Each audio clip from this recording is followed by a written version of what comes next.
din si, si libro. Si libro. Kung anong nakasulat, gagawin.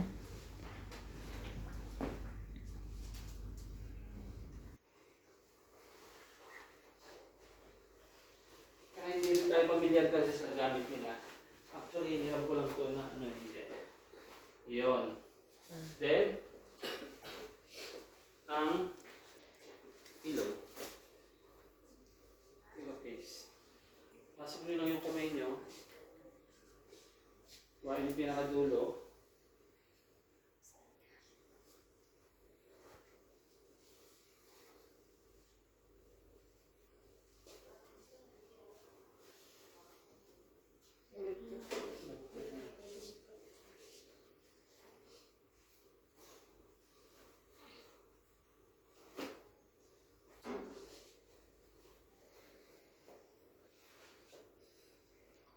Pag pinasok yung tama na.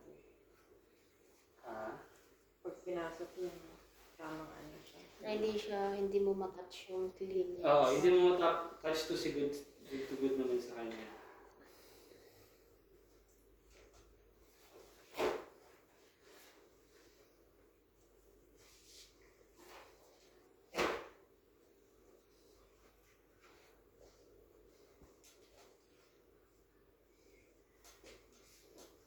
So, kuhain mo. Kuhain mo yung dulo.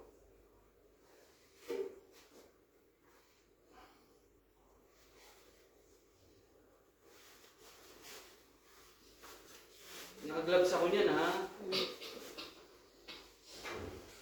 Ayan. Okay. Ito yung head natin. Question ko ngayon, saan natin ilalagay ito? Facing Doon. Facing doon. Bakit? Hindi siya pwedeng nakaharap sa door. Correct.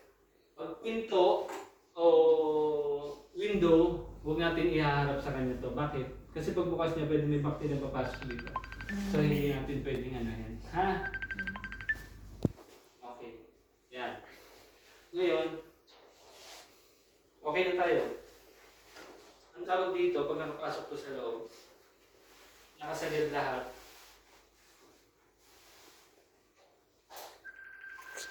Ito yung close. Ito yung close, ha? Ibig sabihin, available pa siya kung may bagong pasyente papasok. Pag tinupi nila to, makakita kayo yung tinupi nila yan. Ang ganyan yan. May pasyente na. May pasyente na. Naghihintay na lang na Magiga.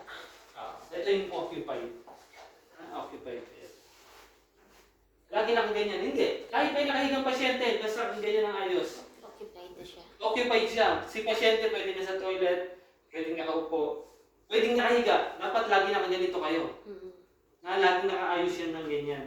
Occupied siya. Ngayon, kung si pasyente is nasa labas naman, pwede naman i-adjust na lang. Ito yung open. Pwede yung open natin is dito.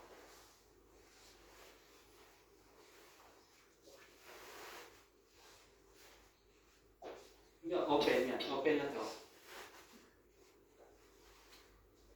Kasi no, ito ako si pasyente. Nakalak ba?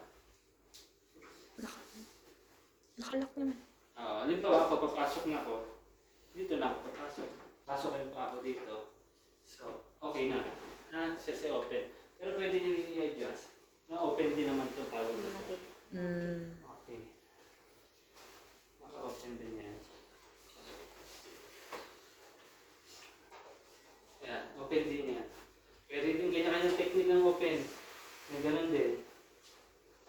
Ganyan ang open din. Kayo na bahala kung ano gusto nyo. Pagpasok ng pasyente dyan, hatakin nyo na lang. Okay? Okay na? Okay, sir. Okay. Sige.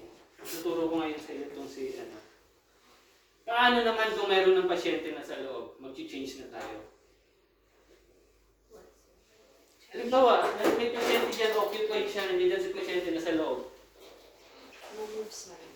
Move side. Mumig sabi, paano natin gagawin? Patayin si pasyente. Same procedure din. Kailangan mo volunteer ulit. Full. Oh, pasyente. Board.